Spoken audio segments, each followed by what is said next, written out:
भाइयों की साइन ही नहीं हुई इसमें है किए नहीं। ये कटिंग तो ले कुछ पूछना करना नहीं है। नुकसान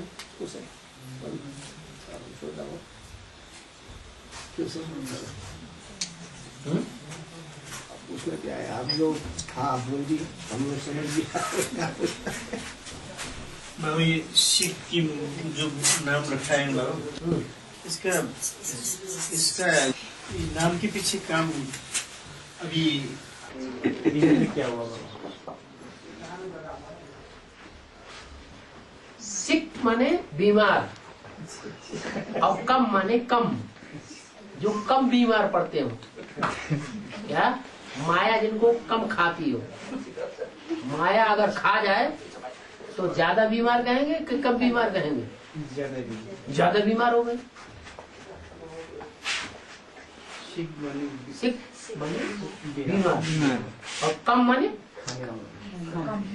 थोड़े, ज्यादा बीमार नहीं पड़े। माया खाती सबको है, तो सिक्कम वालों को भी खाती है, लेकिन बहुत कम खाती है।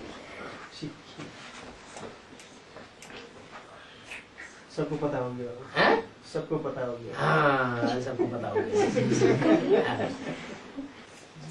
बाबा हाँ। ये जो सूर्य उदय से पहले ये जो उषा आती है ना बाबा, लाल लाल लाल लाल, हाँ, तो वो उषा क्या वो लक्ष्मी की वो है, यादगार है ना बाबा? नहीं, तो क्या है वो जो उषा निकलती है? लाल लाल निकलती है। हाँ जी, लाल। वो अंधेरे का सामना करती है पहले, हाँ जी। या सूरज अंधेरे का सामना करता है? सूरज करता है, लेकिन पहले तो वो आप सीधी सीधी बात बताइए। सूरज पहले निकलता है, वो अंधेरे से टक्कर लेता है, हाँ जी। या उषा निकलती है लाल लाल? देखने में तो पहले उषा आती है ना। वो अंधेरे से टक्कर लेती है। पहले उषा निकलती है ना बाबा? पहले उषा निकलती है। इसलिए जब राम की बारात निकालेंगे या शंकर की बारात निकालेंगे तो पहले आगे आगे महाकाली को जरूर दिखाएंगे। लाल लाल जीव लपलपाती हुई, वो है उषा, लाल लाल उषा। हाँ, वो भी लक्ष्मी का रूप ही है, लेकिन संपूर्ण लक्ष्मी तब बनती है जब दोनों के संस्कार मिलकर एक हो जाए, जगदम्बा के और लक्ष्मी के। जगदम्बा ही महाकाली बनती है। और बाबा, हाँ, जब वो लालिमा निकलती है उसके आगे ही बाबा ने अमृत बेला कहा जाएगा? नहीं, तब तो सवेरा ही हो जाता है, 5 बज जाते हैं, अमृत बेला खत्म। लाली निकलने से अरे महाकाली आ गई जीभ लपलपाती हुई तो फिर तो खा जाएगी। हाँ, फिर तो ज्ञान में चलने वाले पैदा थोड़े ही होते हैं, फिर मरा पड़ता है या चलना शुरू होता है, फिर तो मरा पड़ेगा। असुर संहारिणी देवी गाई जाती है या असुर संहारिणी देवता गाया जाता है? देवी गाई जाती है। असुरों का संहार देवियों ने किया। भगवान या देवताएं जो हैं वो असुरों का संहार डायरेक्ट नहीं करते हैं। जब लालिमा आती है उसको, हाँ, ज्ञान सूर्य लालिमा के पीछे पीछे आता है, महाकाली आगे आगे निकलती है। जो असुर है ना, उनका नारा है अंधेरा कायम रहेगा, और महाकाली कहती है अच्छा मैं आ रही हूँ, देखो तुम्हारा अंधेरा कायम रहता है कि नहीं। तो पीछे पीछे भागती जाती है, अंधेरा आगे आगे भागता जाता है। तो महाकाली के सामने अंधेरा टिक नहीं पाता। भले महाकाली खुद काली है, लेकिन उसकी जीभ एकदम लाल लाल है।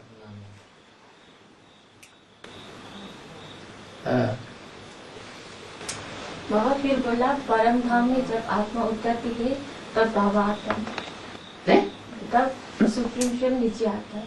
परमधाम आत्मा उतरती है, नहीं, परमधाम से जब आत्मा सृष्टि पर उतरती है, वो तो सतयुग से ही उतरती है। सब हाँ? उतरती नहीं, है। सब आत्मा सतयुग से नहीं उतरती है। उतरती है। हाँ? तो परमात्मा आता है सतयुग में। नहीं नहीं पहले वो ये कहो कि जब सब आत्माएं परमधाम से इस सृष्टि पर लगभग उतर जाती हैं, प्राय उसके बाद हाँ, तब परमपिता परमात्मा इस सृष्टि पर आता है, लेकिन प्रत्यक्ष नहीं होता है। जैसे पूर्व जन्म में शरीर छोड़ करके कोई आत्मा माँ के पेट में प्रवेश करती है, परंतु प्रत्यक्ष नहीं होती। ऐसे ही भगवान भी इस सृष्टि पर आता तो है, लेकिन अभी सारी सृष्टि पर सब मनुष्यों के सामने क्या 100% प्रत्यक्ष हुआ? नहीं हुआ। तो प्रत्यक्ष भी होगा। कब प्रत्यक्ष होता है? जब 500 550 करोड़ मनुष्य इस सृष्टि पर मनुष्य, मनन चिंतन मंथन करने वाले मनुष्य, मन वाले मनुष्य, मन चलाने वाले, वो इस सृष्टि पर उतर आते हैं, तब भगवान इस सृष्टि पर आता है। उसके बाद जो आत्माएं ऊपर से नीचे उतरेंगी वो मंथन करने वाली नहीं है। ऐसे समझो जैसे कीड़े मकोड़े, क्या जैसे कीड़े मकोड़े होते हैं ना, कोई मनन चिंतन मंथन थोड़ा ही करेंगे। ऐसे यानी जब सब मनुष्य मात्र इस सृष्टि पर उतर आते हैं तब भगवान प्रत्यक्ष होता है सृष्टि पर। इसलिए दुनिया की आबादी 700 750 करोड़ भी बताई है मनुष्यों की। तो जो अंत में 200 करोड़ उतरते हैं, 150 200 करोड़, वो जैसे मनुष्य नहीं है, क्या है? कीड़े वो मकोड़े पतंगों की तरह कीड़े मकोड़े हैं। जैसे बरसात में कीड़े, वो पतंगे होते हैं ना, रात को पैदा होते हैं ढेर के ढेर, और सवेरे को सब खत्म। तो बाबा तो बोलते हैं 33 कोटि देवी देवता का आत्मा तो लास्ट तक उतरते हैं। सभी धर्म की आत्माएं लास्ट तक उतरती है, सिर्फ देवता धर्म की क्यों? जो भी धर्म की आत्माएं होंगी वो तमो प्रधान युग तक रहेंगी या नहीं रहेंगी? चाहे देवता धर्म हो, चाहे इस्लाम धर्म हो, चाहे सिख धर्म हो, या कोई भी धर्म हो, हाँ आएंगी अपने अपने टाइम पर, लेकिन रास्ता किसी को नहीं मालूम। देवता धर्म की भी इस सृष्टि पर आती तो हैं, भले आज में ही आ जाती हैं, लेकिन रहेंगी तब तक जब तक भगवान आकर के रास्ता उनको न बता दे। बाबा ये जो देवी देवता आत्मा 33 करोड़ देवी देवता आत्मा अभी भी कैसे उतरती है बाबा? वो तो सत्य से आना चाहिए हैं? तो 33 करोड़ देवी देवता आत्मा अभी भी उतरती वो है, तो वो कैसे? 33 करोड़ जो देवी देवताएं हैं वो सब सतो प्रधान है कि सिर्फ 9 लाख ही सतो प्रधान है? देवी देवता कहेंगे तो आसमान में सितारे चमकने वाले कितने हैं जो ज्ञान की चमक मारते हैं? वो तो 9 लाख बोलते हैं। तो जैसे वो आसमान के सितारे हैं, जड़ सितारे, जड़त्व बुद्धि वाले, और ये धरती के सितारे हैं। ये धरती के सितारे, इनकी संख्या लिमिटेड है, बहुत थोड़ी सी, 9 लाख। रानी के गले के हार हैं 9 हार, तो ये भी लिमिटेड हैं।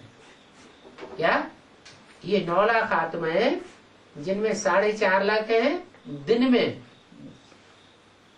ऐसे नहीं कि दिन में सितारे होते नहीं, आसमान में होते हैं, लेकिन वो अपने रोशनी को सूर्य की रोशनी में छिपा देते मर्ज कर देते हैं।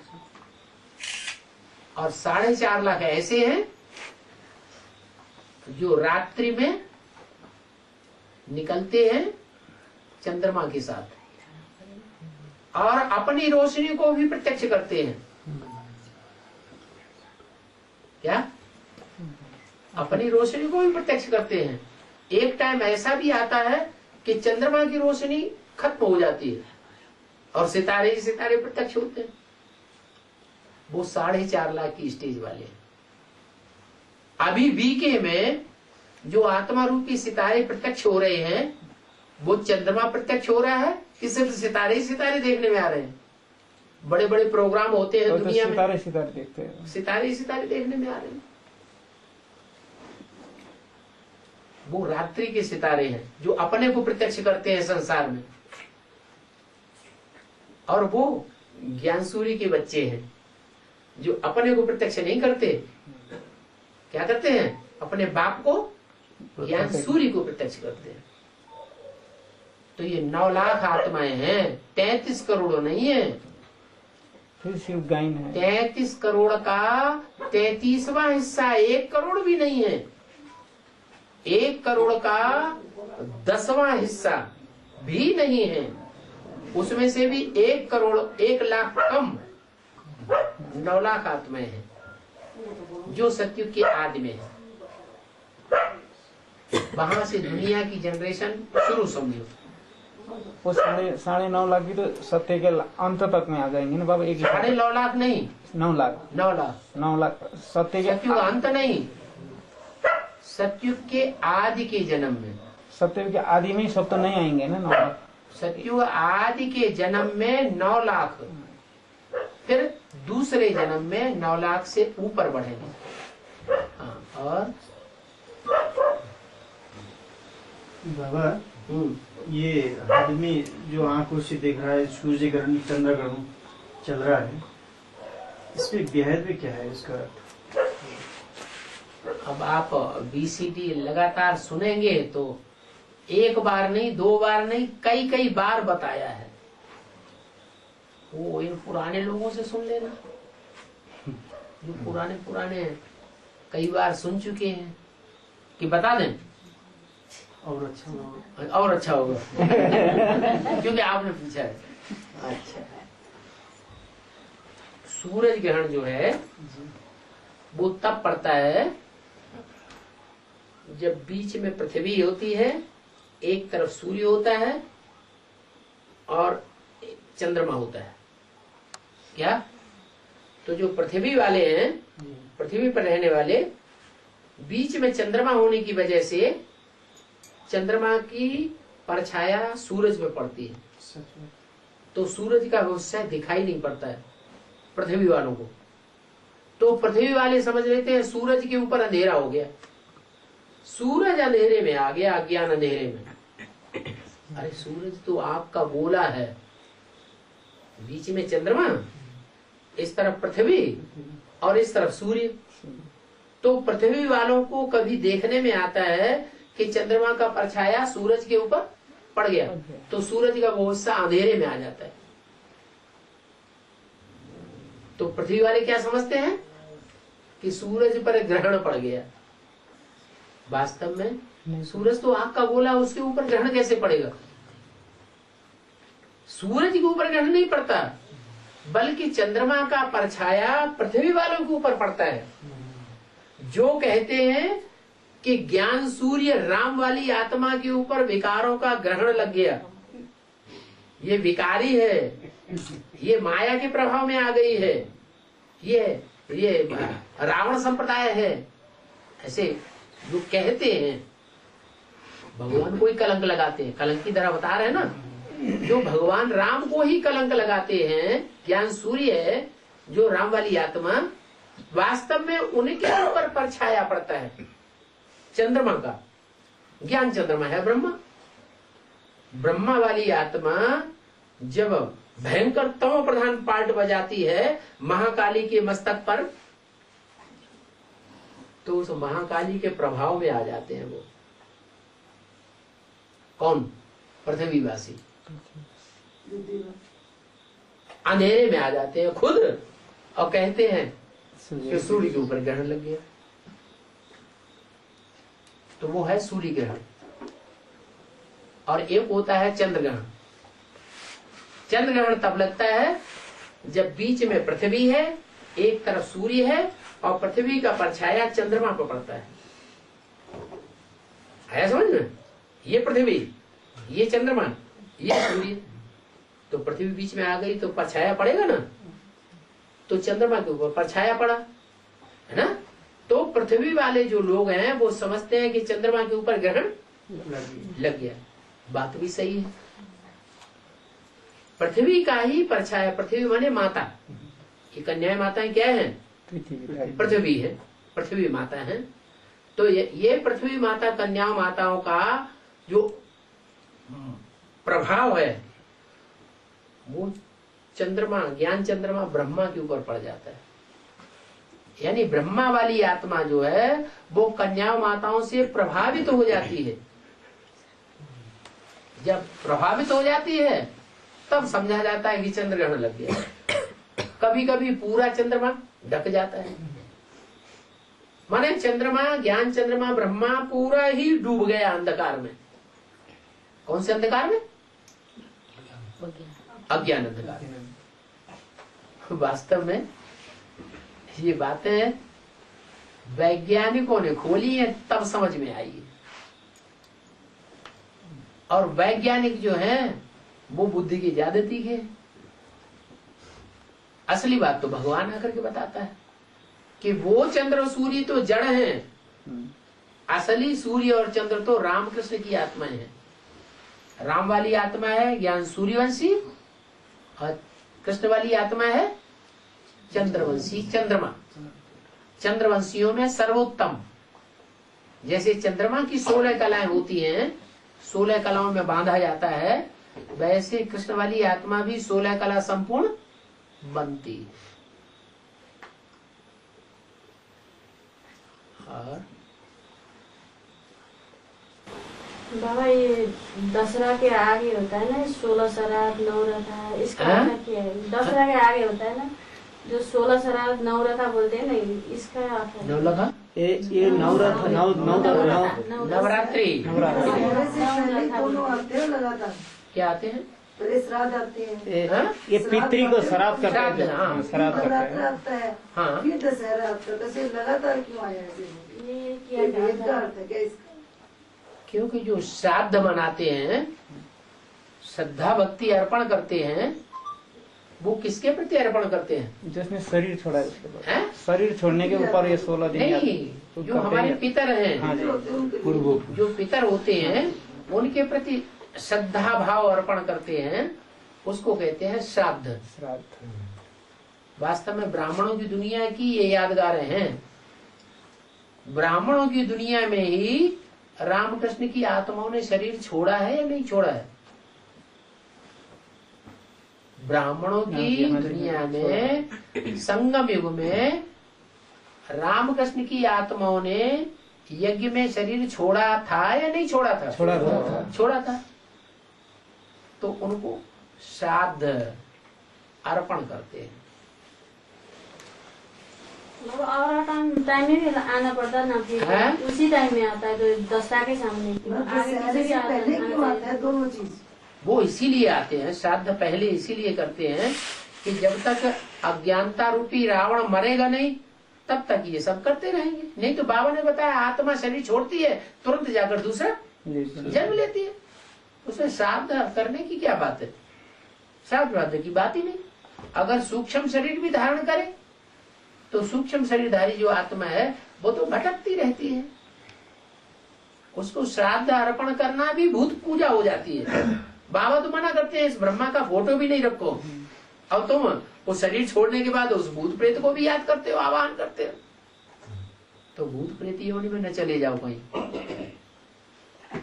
ऐसा न हो कि विधर्मियों में कन्वर्ट होना पड़े। और जब कईयों का इसे क्वेश्चन था कि भाई जैसे ज्ञान में आ गए, जैसे ज्ञान में आ गए तो पितृ श्राद्ध करने की मान लो कि उनकी इच्छा नहीं होती है, तो उसके बदले में वो क्या कर सकते हैं उन पितृ आत्माओं के लिए? बदले में जैसे वो श्राद्ध करना छोड़ दिया तो श्राद्ध करना, अरे श्रद्धा भाव हम एक के प्रति रखें या अनेकों के प्रति रखें? एक के प्रति। तो फिर उसके बदले में करने की क्या जरूरत है? तो कुछ जब श्राद्ध छोड़ती हो तो कुछ करें क्या इसके बदले? कुछ करें, याद करो ना, एक को याद करो, एक को श्रद्धा भाव अर्पण करो, एक के प्रति तन मन धन अर्पण करो, भोग वासना एक के प्रति अर्पण कर दो। और बाबा ये आत्मा मनुष्य आत्मा होता है ना, शरीर छोड़ते तब भूत प्रेत बनते। सब थोड़े भूत प्रेत बनते हैं। कोई कोई बनते हैं, वो बनते जब हैं जाते हैं। जिनकी अकाले मौत होती अकाले है, मौत होती और अकाले मौत उनकी होती है जो ज्यादा पाप करते हैं। क्या? ये जिनके पापों का बोझा बहुत बढ़ जाता है, तो ज्यादा न बढ़ने पाए, इसलिए उनको बीच में ही शरीर छोड़ देना पड़ता है। ये पशु पंछी का भी ऐसा भूत प्रेत बनता है क्या? पशु पक्षियों में प्रवेश करेंगे। उसका पशु पक्षी तो अचानक ही उसको हाँ? समझना पड़ता है। पशु पक्षी का हाँ। काट के खाता है तो हाँ, भूत प्रेत बनना पड़ता है कि ना? पशु पक्षी काट के खाता है, वो तो मनुष्य काट के खाता है। वही खाता है ना, अचानक शरीर छोड़ना हाँ? पड़ता है ना उसको। अचानक शरीर छोड़ना पड़ता है ना उसको। पक्षी को या पशु को? पशु को। हाँ, छोड़ता है समय में शरीर। उसको भी भूत प्रेत बनता है। कौन? पक्षी? पशु पक्षी? पशु को। हाँ, जो भी अकाले मौत जिनकी भी होती है, जिनको भी बंदूक मार दी तो अकाली मौत हो गई ना, तुरंत गला काट दिया तो अकाली मौत हो गई ना, थोड़ा समय भटकेगी। लेकिन ऐसे नहीं कि पशु पक्षी की आत्मा कोई पुरुष में प्रवेश कर जाए, मनुष्य में प्रवेश कर जाएगी, नहीं। उनका अपना अपना घोड़ा है, उसी में प्रवेश करेगी। और बाबा, ये हमने भारत को वास्को डी गामा ने खोजा है बोला है, तो इसका वेद का अर्थ क्या होगा? जो भारत शब्द है उसका अर्थ क्या है? भा माने रोशनी और रत माने लगा हुआ। काय बात में लगा हुआ? रोशनी में लगा हुआ, माने जो ज्ञान की रोशनी में ही लगा हुआ है, उसका नाम भारत है। उस भारत को किसने खोजा? हाँ? कोई विदेशी है, वो विदेशी क्रिश्चियन था या मुसलमान था? क्रिश्चियन था। वो क्रिश्चियन ने, यूरोपवासी ने, कोई क्रिश्चियन ने, क्रिश्चियन धर्म की आत्मा ने उसकी खोज की। किसकी? भारत की। तो पश्चिम साइड से खोज की या पूर्व साइड से खोज की? भारत में जब घुसा खोज करते करते, तो भारत के पश्चिम साइड में प्रवेश किया या पूर्व साइड में प्रवेश किया? पश्चिम साइड से। पश्चिम गोवा में, वास्को डी गामा में जिसका नाम है, वहां प्रवेश किया। तो यही बात है कि भारत वाली आत्मा जिस समय पश्चिमी सभ्यता से पढ़ी लिखी और प्रभावित होती है, उस समय वो आत्मा जिसका नाम पड़ गया वास। वास माने निवास करना, को माने कौन। वो कौन है जो भारत में वास कर गया? डिगा, उसकी बुद्धि को डिगाई दिया माँ। किसने डिगाई दिया? माँ ने डिगाई दिया। अब ये क्रिश्चियन है, मुसलमान है, ये सब असुर हैं, ये देवता हैं? कौन है? असुर। इनकी बुद्धि को कौन डिगाता है? कन्या माता इनकी बुद्धि को डिगाई देती है।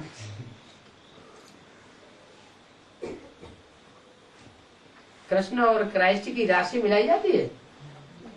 क्यों? कृष्ण भी गीता माता का भगवान बन के बैठ जाता है। कृष्ण बच्चा है ना, गीता माता का बच्चा है या पति है? बच्चा है। बच्चा है। आज घर घर में अगर बाप खुदा न खास्ता शरीर छोड़ दे, तो बच्चे अम्मा के सब कुछ बन के बैठ जाते हैं कि नहीं? अम्मा की बात मानते हैं या अम्मा को अपनी मुट्ठी में कर लेते हैं? मुट्ठी में कर लेते हैं। मुट्ठी में कर लेते हैं।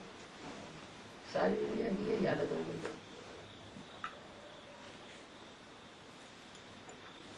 हाँ। बाबा, ये राम वाली आत्मा में शिव प्रवेश करते हैं तो सत्ययुग का राजा बनना पड़ता था ना, क्यों कृष्ण हो गया? सत्ययुग का राजा। हाँ, क्यों कृष्ण राधा कृष्ण हो गया? राम वाली आत्मा सत्ययुग का राजा बनती है? राजा राम वाली आत्मा में शिव प्रवेश करता शिव है। प्रवेश करते हैं। सत्य का राजा बनना पड़ता था। किसको? नहीं, कृष्ण को सत्य का राजा है ना। कृष्ण बच्चा है ना। क्यों बच्चा को रखते हैं, क्यों राम को नहीं रखते बोल रहे हैं? अरे उसने तो विश्व की बादशाही ले ली संगम युग में। राम वाली आत्मा ने कहाँ बादशाही ली? विश्व की बादशाही ली। सत्युग में विश्व थोड़ा ही होगा। दूसरे धर्म वाले होंगे क्या सत्युग में? नहीं होंगे। सारे विश्व के ऊपर, दुनिया के हर धर्म की आत्मा के दिल के ऊपर राम वाली आत्मा राज्य करेगी। तो इससे बड़ी राजाई कोई होती है? सबसे बड़ा युग संगम युग है या सतयुग है? सबसे ज्यादा कल्याणकारी युग संगम युग है या सतयुग है? संगम युग में भगवान आते हैं। भगवान आकर अपने बच्चों को विश्व की बादशाही देते हैं। सतयुग में थोड़े ही भगवान देते हैं विश्व की बादशाही। कृष्ण वाली आत्मा को भगवान देगा क्या? कृष्ण वाली आत्मा को भगवान देगा? नहीं देगा। भगवान तो नहीं देगा। हाँ, लक्ष्मी नारायण से उनको विश्व की बादशाही मिलेगी। लक्ष्मी नारायण को काम है, लक्ष्मी नारायण का काम है अपने बच्चों को राजाई देना, और भगवान का काम है अपने बच्चों को राजाई देना। तो भगवान के बच्चे कौन हुए? राम, वही राम सीता राम लक्ष्मी नारायण। तो भगवान का बच्चा बनना अच्छा या देवताओं का बच्चा बनना अच्छा? भगवान का बच्चा बनना अच्छा। तो आप सोच रहे थे कि ये राम वाली आत्मा सतयुग में राजाई क्यों नहीं करती? क्या क्या आया? आत्मा में स्थापन करती है। वो अपने बच्चे के लिए राम राज्य, जो राज्य स्थापन करती है उसका नाम चलता है राम राज्य। सतयुग में भी राम राज्य ही था, क्योंकि राम वाली आत्मा के द्वारा ही स्थापन होता है। ऐसे नहीं कि सतयुग को कृष्ण राज्य कहेंगे, सतयुग को ब्रह्मा राज्य कहेंगे, सतयुग को शिव राज्य कहेंगे। नहीं, सतयुग को क्या कहेंगे? राम राज्य।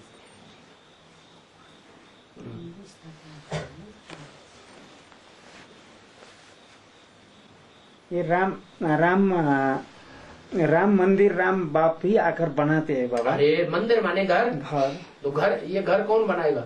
अपने ये घर, जो घर का बाप होगा वही बनाएगा।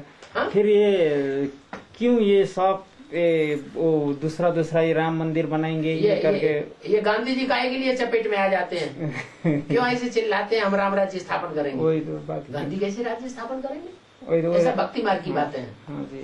क्या स्वर्ग स्थापन करना, ये स्वस्थिति में स्थित होने वाला होगा जो अव्वल नंबर, वो ही स्वर्ग स्थापन करने का अव्वल नंबर निमित्त बनेगा।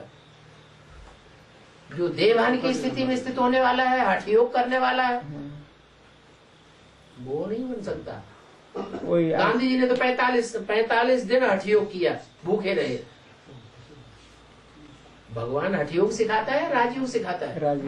फिर हठ योग से थोड़ी स्वर्ग स्थापन होगा। वही बाबा फिर आया था ना, जो कोई पार्टी वाले भी राम राज्य स्थापना करने के लिए कहीं कोशिश किए, वो तो कैसे कर सकते हैं बोला था। हाँ, कोई राजनीतिक पार्टी भी इसको, कोई राम मंदिर नहीं बना सकता। नहीं बना सकता।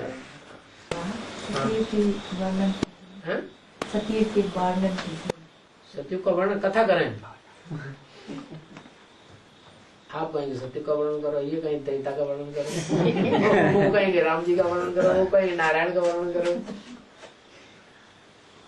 फिर ये कहेंगे कि वो सत्यनारायण की कथा करो।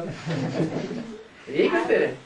आप पूछो जो बात समझ में ना आ रही हो सो पूछो। कथा करने से क्या फायदा? कथा तो 63 जन्म होती रही, वो तो झूठी कथाएं होती रही।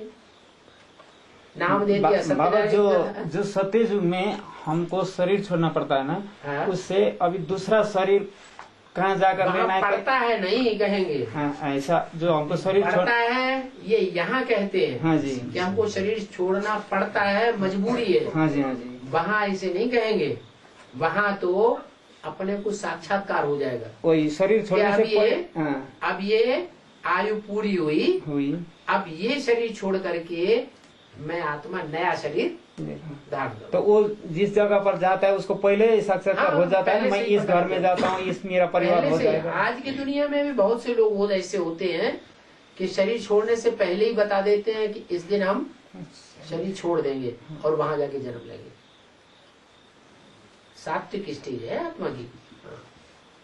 वो गर्भ से जो बच्चा निकलता है बाबा, वो माँ का दूध तक पीना नहीं पड़ता है उस समय में। कहाँ? जो सतयुग में। हाँ। वो जो गर्भ से निकलते हैं, अभी तो माँ का दूध पीते हैं ना, उस समय में दूध नहीं पीते। वहाँ की पैदाइश में और यहाँ की पैदाइश में रात दिन का फर्क है। वहाँ की पैदाइश है सतो प्रधान और यहाँ की पैदाइश है तमो प्रधान। यहाँ 2-3 साल तक पालने में पड़े रहेंगे, पालने में टट्टी पेशाब करेंगे और माँ बाप को सफाई करनी पड़ेगी। वहाँ ऐसा नहीं होता। वहाँ बच्चा पैदा हुआ जैसे गाय का बच्चा होता है ना, सब जानवरों में सबसे ज्यादा सतो प्रधान जानवर कौन सा माना जाता है? गाय। तो गाय के लिए आज भी ये देखने में आता है, बच्चा पैदा हुआ और फटाक से कूदने लगा। तो जब गाय भी ऐसा जानवर देखने में आ रहा है इस दुनिया में, सतो प्रधान जानवर, जो उसका बच्चा पैदा होते ही उस छलांग मारने लगता है, तो ऐसे ही देवताओं का जो बच्चे पैदा होते हैं वो रोते नहीं रहते हैं, न रोते हुए पैदा होते हैं और न टट्टी पेशाब करेंगे। 2-3 साल पालना में उनको पालना देनी पड़ेगी। पैदा होते ही तुरंत बड़े होते हैं। बाबा, इस आत्मा में 14 आत्मा प्रवेश करते हैं। करेंगी, कर सकती हैं, करते हैं ऐसे नहीं कहेंगे। अगर करते हैं तो फिर राम वाली आत्मा में भी ढेर सारी प्रवेश करनी चाहिए। उसमें तो एक ही मुख दिखाया जाता है उस मणके का, यादगार।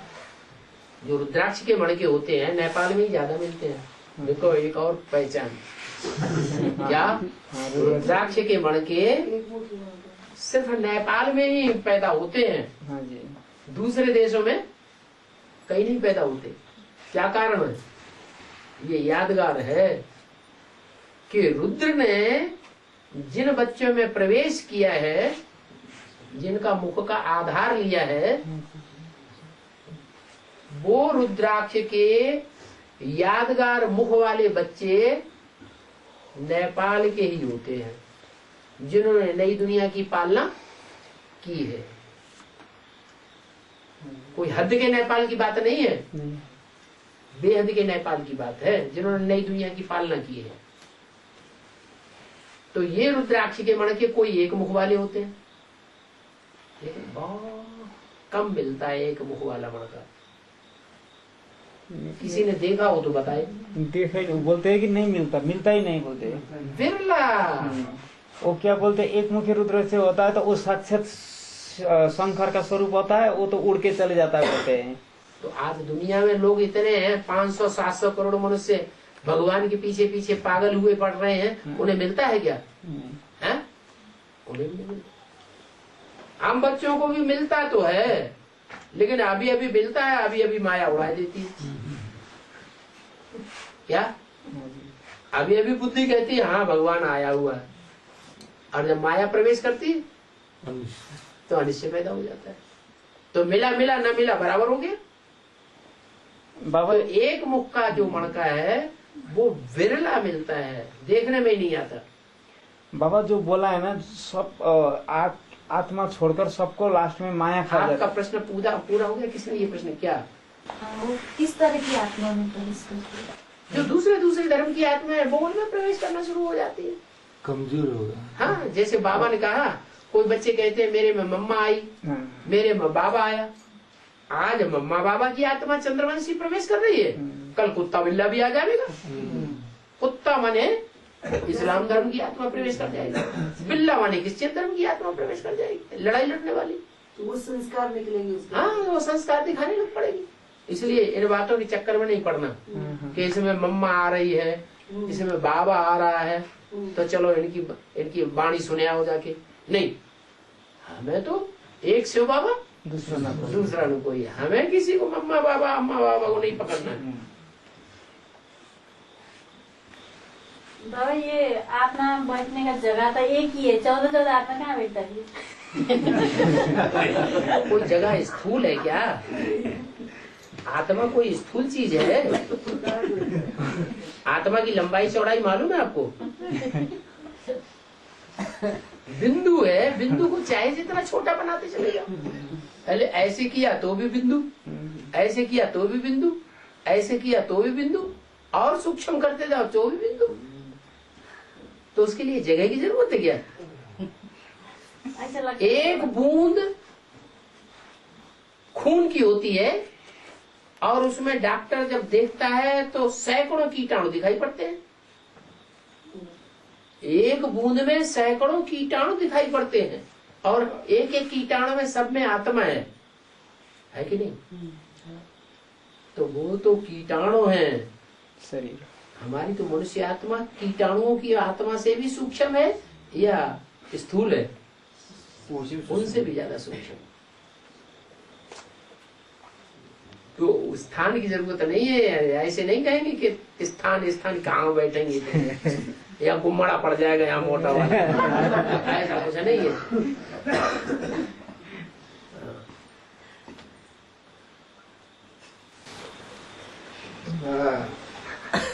त्रेता युग में लड़ाई इंद्र देवता का साथ में दानव को लड़ाई त्रेता युग में क्या दानव के साथ लड़ाई हुआ? त्रेता युग में चाहिँ इन्द्र देवतासँग दानवको लडाईँ भएछ। दानवले जितेर इन्द्र देवताहरू लागापाका भए अरे। अयोध्या भूमिको खटङ्ग राजाले बल देवताहरूले सहायता मागेर फेरि दानवको जित पारेको भनेको सत्य कुरा हो।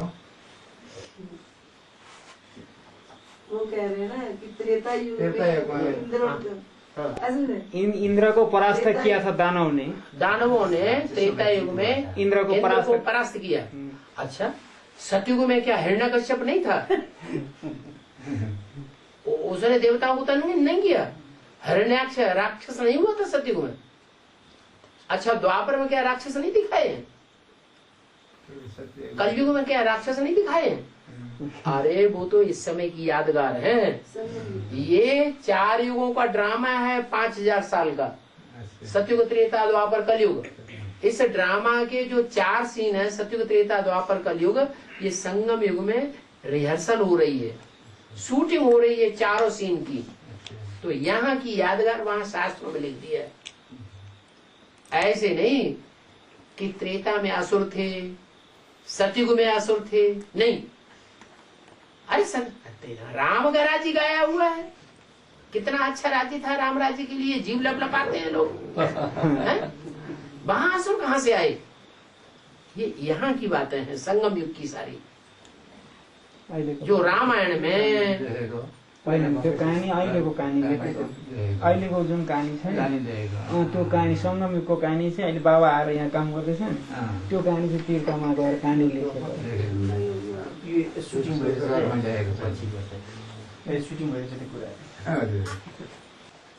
समझ में आ गया? समझिनु भयो? नहीं आया? वो समझा देंगे। पूछो भाइ भाइ बुझ्नु भयो? हो गया बोल रहे। समझ में आ गया। बाबा, जो बाबा ने बोला अंत में 8 को छोड़कर सबको सजाई खाना पड़ता है। ये 8 का सिर्फ सजाई नहीं खाता और बाकी सबको सजाई खाता है। तो बाबा को सबको ऊपर निश्चय पूरा होता है ना, अभी सबको निश्चय है, इसीलिए तो बाबा के ऊपर आया है सब। तो इसको कैसे फिर अनिश्चय हो जाता है बाद में? इसको ये सब 8 को छोड़कर, अष्टदेव के छोड़कर सबको सजाई खाना पड़ता है। तो 8 को अनिश्चय नहीं होता है? सिर्फ 8 अष्टदेव को तो नहीं होता ना, आखिरी जन्म में अनिश्चय नहीं होता है? नहीं, इसी के अंत में जाकर उसको सजा ही नहीं भोगना पड़ता है। आखिरी जन्म में 8 को भी माया पकड़ेगी या नहीं पकड़ेगी? वो तो पकड़ेगी बाबा। तो माया तो सब किसी को नहीं छोड़ती। नहीं छोड़ती, लेकिन वो 8 को सजा ही खाना नहीं पड़ता है, बाकी सबको सजा खाना। इसलिए सजा नहीं खाना पड़ता कि ये तो पक्का नियम है कि माया किसी को नहीं छोड़ेगी। लेकिन 8 उनमें से ऐसे हैं कि 83 जन्म तक एक के सहयोगी बनकर के रहते हैं। इसलिए उनको माया आखिरी जन्म में ही तो पकड़ती है और वो पकड़ना लाजिमी है, इसलिए उनको सजा नहीं मिलती। बाकी जो आत्माएं हैं वो कोई द्वापर युग की याद से ही छोड़ जाती है, दूसरे धर्म में कन्वर्ट हो जाती है, कोई द्वापर के मध्य में कन्वर्ट हो जाती है, कोई द्वापर के अंत में कन्वर्ट हो जाती है, कोई कलयुग के आदि में कन्वर्ट हो गई, कोई मध्य में कन्वर्ट हो गई, कोई अंत में कन्वर्ट हो गई। माने 83 जन्म के अंदर ही कन्वर्ट होकर के राम वाली आत्मा को धोखा दे देती है, भारत को धोखा दे करके विदेशियों के साथ चले जाते हैं। तो उनको सजा मिलेगी कि नहीं? नहीं मिलेगी? मिलेगी। तो इसलिए मिलती है।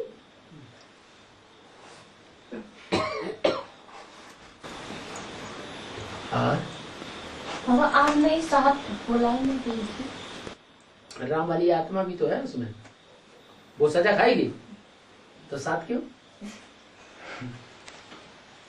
आपकी इच्छा है कि पहले को भी तो कुछ होना चाहिए।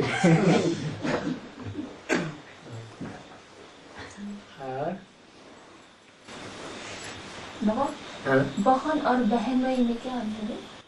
बहन और उसके पति को कहते हैं बहनोई। बहन और वोई, बहन का कौन? अरे वोई। तो दोनों शब्दों को मिला करके हो गया बहनोई। कोई परिचय देते हैं ना, जब परिचय दिया जाता है ना तो कहते हैं ये बहन है। अच्छा भाई ये इनके साथ ये कौन खड़े हैं? तो कहे ये बहन के वो ही हैं। तो दोनों शब्दों को मिलाया गया तो हो गया बहनोई। दादा बाणाप्रस्थी का लक्ष्य क्या है? बाणप्रस्थी, वाणी कहते हैं मुख से जो वाणी निकलती है। क्या? जो मुख से वाणी निकलती है उसको कहते हैं वाणी, वाण। प्रस्थी, प्र माने प्रकष्ट रूपेण, स्थि माने स्थित होने वाला। वाण प्रस्थी माने जो वाणी से परे की स्टेज में स्थित हो जाए प्रकष्ट रूप से। क्या? न वाणी मुख से निकले और न वाणी अंदर से निकले, माने संकल्प में से भी कोई वाणी न निकले। जैसे कोई किसी को गाली देता है, वाणी निकलती है ना, तो मुख से भी वाणी न निकले और अंदर से भी किसी को गाली न निकले तो कहेंगे वानप्रस्थ। वो हो गया परम धाम वासी, वाणी से परे का धाम का वासी। वाणी से जो परे धाम है उसको कहते हैं, क्या कहते हैं ना? जो वाणी से परे धाम है उसका नाम क्या है? परम धाम। वो वाणी से परे है क्या? निर्वाण धाम, जहाँ वाणी का नि माने निशेष खत्म हो गई वाणी, जहाँ वाणी नहीं है वो धाम। तो देवान खत्म हो तो निर्वाण धाम पहुंचे। देवान है तो वाणी भी निकलेगी। देखा होगा जिस आदमी में ज्यादा देवान होता है वो जोर से चिल्लाता है। क्या? उसे कहते थे इतनी जोर से क्यों चिल्लाते हो? हम तुम्हारे साथ खड़े हुए हैं ना, धीरे बोलो ना। हमारी आदत है। माने देवान फूट फूट के भरा हुआ है।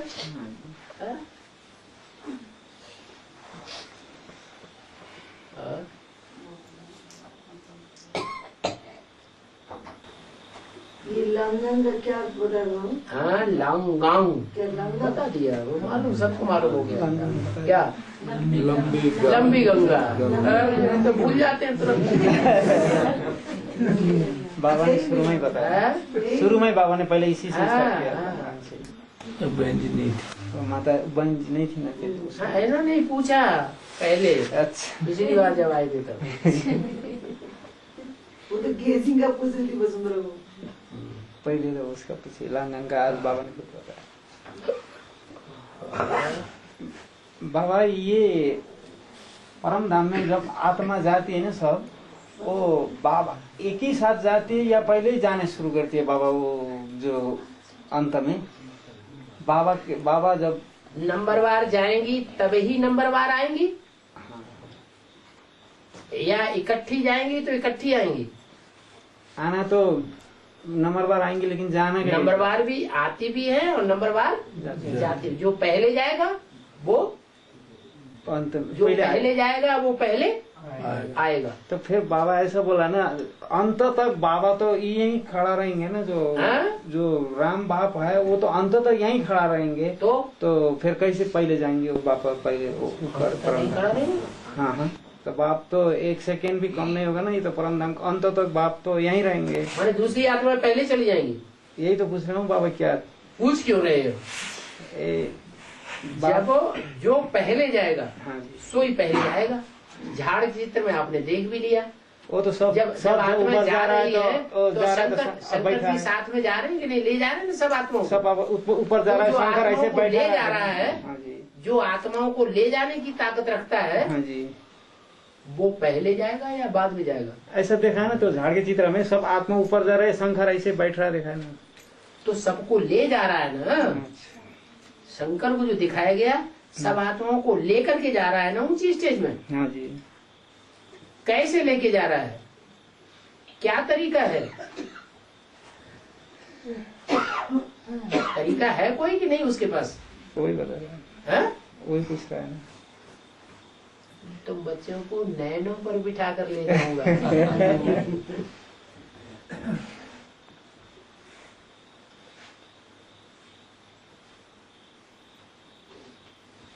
गीत भी बनाया है, इन आंखों की मस्ती में मस्ताने दीवाने हैं।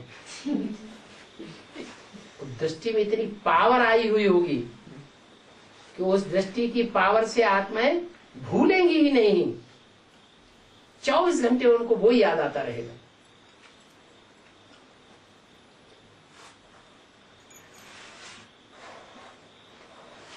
और धर्म पिताओं को देख लो, क्राइस्ट को देखो ध्यान से, उनकी आंखें देखो। महात्मा बुद्ध को देखो, उनकी आंखें देखो। गुरु नानक को देखो, उनकी आंखें देखो। उनकी आंखों में कुछ चमत्कार दिखाई पड़ता है कि नहीं? उन चित्रों में भी। फिर जब चैतन्य चित्र रहे होंगे तो कितना आकर्षित करते हो। वो तो धर्म पिताएं हैं, महान बाप कहे जाते हैं अपने अपने धर्म के। वो ग्रेट फादर्स हैं, लेकिन ग्रेट फादर्स उनको नहीं टाइटल है। ग्रेट ग्रेट ग्रैंडफादर वो एक का ही गायन है। तो अभी तो वो ग्रेट ग्रेट ग्रैंडफादर इस संसार में प्रत्यक्ष होने वाला है।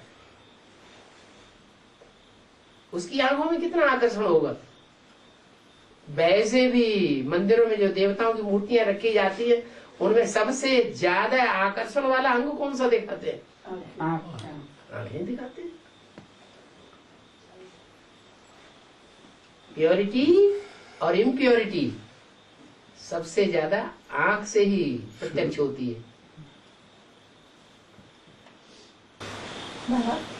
अभी किसी ने सच्चा सच्चा पोता मिल नहीं दिया। अभी किसी सच्चा सच्चा पोता मिल नहीं दिया? पूछ रही है। क्यों?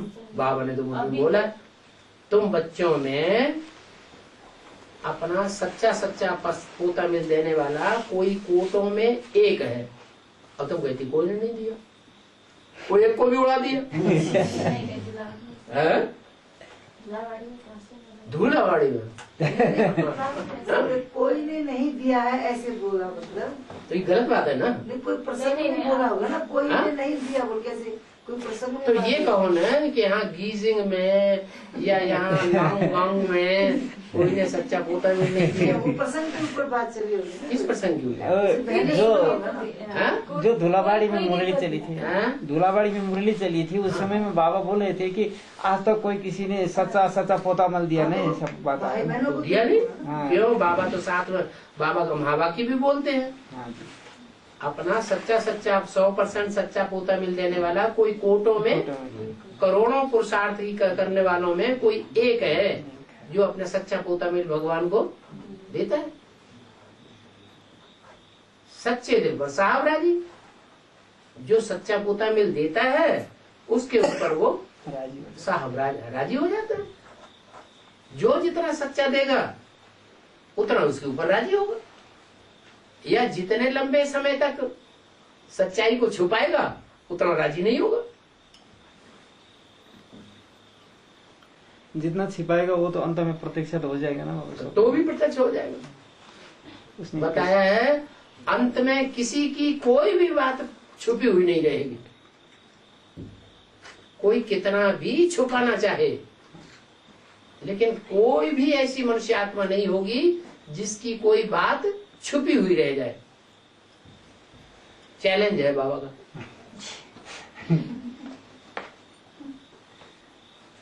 जिनके जिनके साथ पोता मेल बना होगा वो ही उसके दुश्मन बन करके उसको पर्यावरणीय नंगी कर देंगे।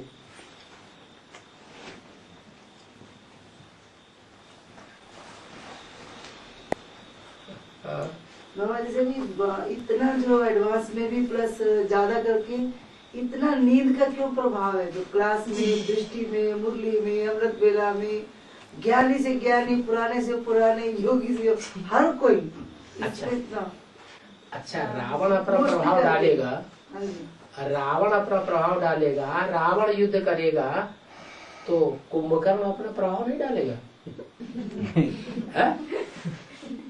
पहले रावण लड़ाई लड़ता है तो रावण के साथ फिर कुंभकर्ण भी लड़ाई लड़ता है, तो कुंभकर्ण अपना पसारा नहीं फैलाएगा। नहीं, कोई लाख कोशिश करता है, उसमें कोई उपाय तो होगा। फिर इतना कोशिश कर रहे हैं, नहीं आए नींद इनको। ज्ञानियों के ऊपर माया का असर नहीं होता है, माया रावण का असर नहीं होता है, लेकिन ज्ञानियों के ऊपर कुंभकर्ण का असर हो जाता है। इसलिए कुंभकर्ण का भी पार्ट है।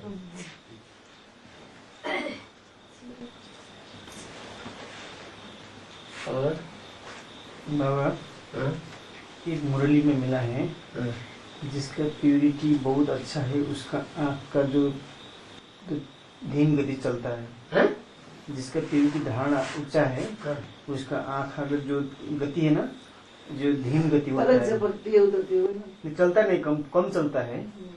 नहीं, ये बोला है मुरली में कि जो योग युक्त होगा उसकी दृष्टि अपलक हो जाएगी, दृष्टि स्थिर हो जाएगी। क्या कोई जानबूझ करके ऐसा करने की दरकार नहीं, लेकिन जो याद में जितना गहरा होगा उसकी आंख एकदम निश्चल हो जाएगी, चलायमान नहीं रहेगी। नहीं तो बंदर क्या करता है? उसको कहते हैं बंदर बुद्धि। उसमें बहुत विकार होता है, आंखों में भी विकार होता है, एक घड़ी भी स्थिर नहीं रहेगा।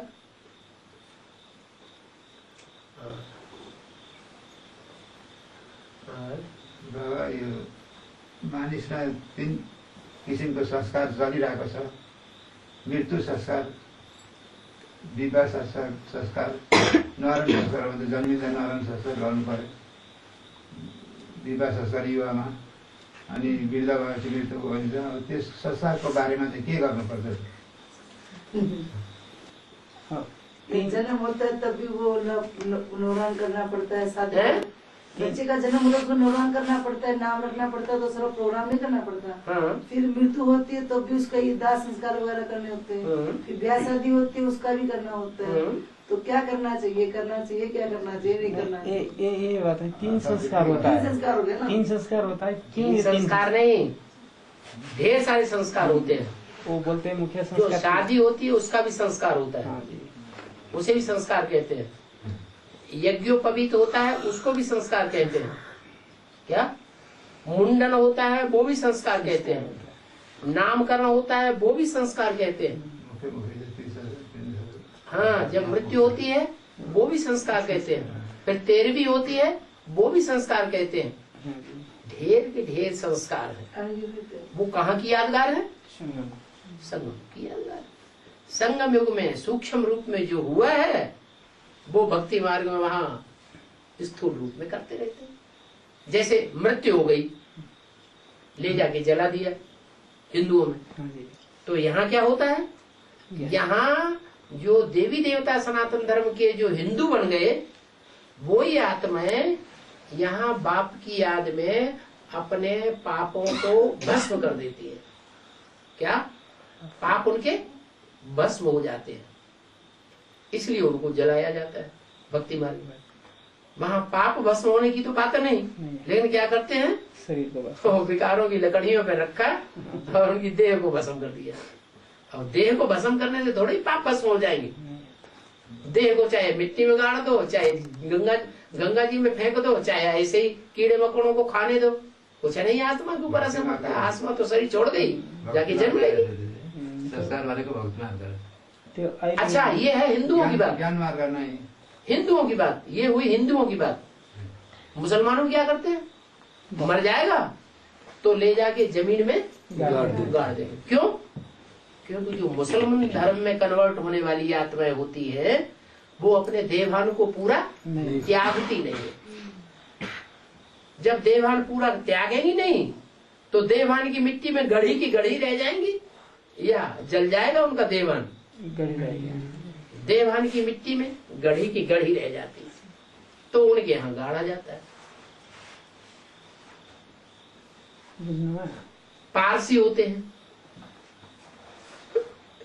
पार्श्वनाथ कहा जाता है ना, पारसनाथ। जैसे पारसनाथ देवता है, उसके जो संपर्क में आएगा, संसर्ग में आएगा, वो चेंज हो जाएगा। जैसे पारस पत्थर यादगार है, तो पारस पत्थर का यादगार है, लोहे को छुआ दो तो सोना बन जाएगा, ऐसे कहते हैं ना। तो ये वास्तव में पार्श्वनाथ की वो यादगार है जो कि नारायण बनने वाली आत्मा, उसके कनेक्शन में जो भी आएगा, जो अव्यक्तवाणी में बाबा ने बोला कि जो आवे, जो देखे, जो कानों से सुने, जो आंखों से देखे, वो कहे कि भगवान बाप आ गया। सिर्फ ब्रह्मा कुमारियों का बाप नहीं, सारी दुनिया का बाप आ गया। तो देखा, कानों से सुना, ये संसर्ग में आया ना, स्पर्श में आया ना, नजदीक आया ना, तो वो पारसियों की यादगार है। पारसी क्या करते हैं, जब मरता है तो जलाशय के किनारे या तो कुआं के किनारे छोड़ देते हैं, ताकि पक्षी आकर के उस शरीर को भी खा जाए, वो भी काम आ जाए। माने हड्डी हड्डी उनकी काम में आनी चाहिए। इसकी हड्डी हड्डी काम में आती है, जानवर की आती पहले हमारे। जो रामकृष्ण की आत्माएं हैं, उन्होंने हड्डी हड्डी अपने को स्वाहा कर दिया। उन पारसनाथ की यादगार में वो पारसी जो है वो हड्डियों को भी अर्पण कर देते हैं, न गाड़ते हैं न जलाते हैं, वो भी किसी के काम में आ जाए।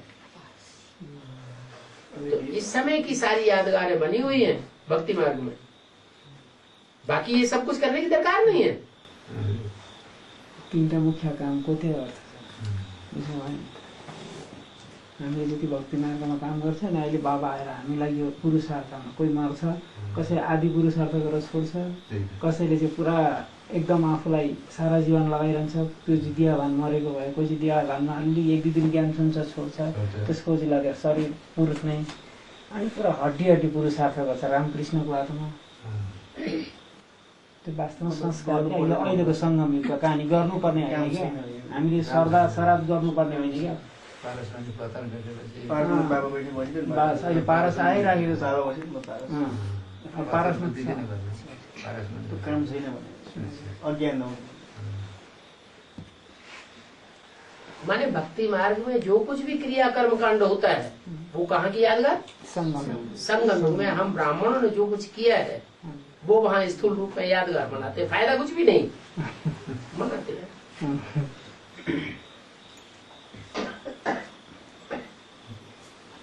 बाबा से सलाह मिलना चाहिए कि अभी ज्ञान के बच्चा, मुरली में बोला है कि समय अभी नहीं है, सुबह खत्म होने, जो हाथ का मकान है ये सब गिरने वाला है, लेकिन अभी किसी भाई बहन के पास स्थूल संपत्ति है ना, उसका बेच बिक्री करके बैठना है और अभी रखना है बाबा। जो स्थूल संपत्ति है मुरली में बोला है अभी इसके विनाश होने वाला है। आप रोज मुरली नहीं सुनते हैं इसलिए पूछ रहे हैं बैठ के। नहीं, ये बहुत बड़ी कमी है। आप रोज मुरली सुनते ही नहीं। मुरली 20 बार बताया हुआ है, जिनके पास फालतू पैसा है, फालतू धन संपत्ति है, सोना चांदी हीरे जवाहरात फालतू पड़े हुए हैं, पेट भरपूर, पेट के लिए बहुत कुछ है, फिर भी बैंकों में डाल रहे हैं, कंपनी में डाल रहे हैं, जीवन बीमा कंपनी में डाल रहे हैं। वो डालने की जरूरत नहीं है। क्यों? क्योंकि ये जीवन बीमा कंपनी सब फेल हो रही हैं। जितनी भी कंपनियां हैं सारी फेल हो रही है। ये जो शेयर मार्केट है वो सारा घाटे में जा रहा है। वहां सब चालाक शकुनी बैठे हुए हैं, वो झूठा जुआ खेल रहे हैं। झूठा जुआ खेल करके दूसरों की संपत्ति को हड़प करके विदेशों में बैंकों में डाल रहे हैं। इसलिए जमीन में गाड़ने की भी दरकार नहीं। जमीन हिलेगी, भूकंप आएगा, पता नहीं कहाँ का कहाँ चला जाएगा। घर में रखने की दरकार नहीं। चोर लुटेरे बहुत बढ़ेंगे। अभी अकाल पड़ने वाला है, शुरू हो गया अकाल।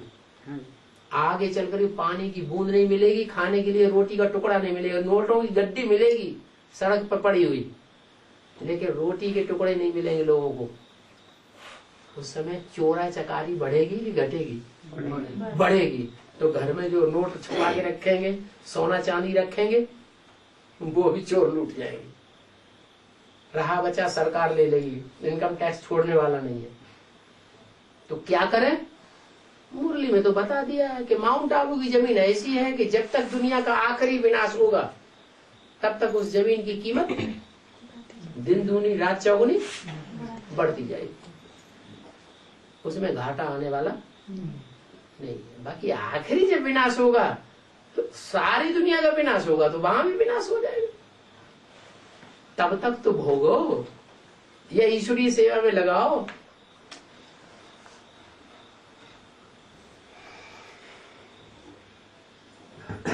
वो एक ही दुनिया में ऐसा पहाड़ है जो एक ही ग्रेनाइट पत्थर का बना हुआ है। इतना गहरा वो पत्थर है कि दुनिया के बड़े बड़े भूकंप आते रहेंगे शहर शहर में, लेकिन उस पहाड़ के ऊपर असर नहीं होगा। आखिरी विनाश होगा तब फिर वो भी 2036 वो भी खलास हो जाएगा। तो कैसे होगा वो? कैसे होगा? कैसे हो? करके दिखाया जाए। अभी चाहिए। और बीरबल से पूछा, अरे कबूतर कैसे उड़ गया? तो उन्होंने एक हाथ का तो पढ़ाई से पहले ही उड़ा दिया था, और वो दूसरा कबूतर उड़ा, ऐसे उड़ गया।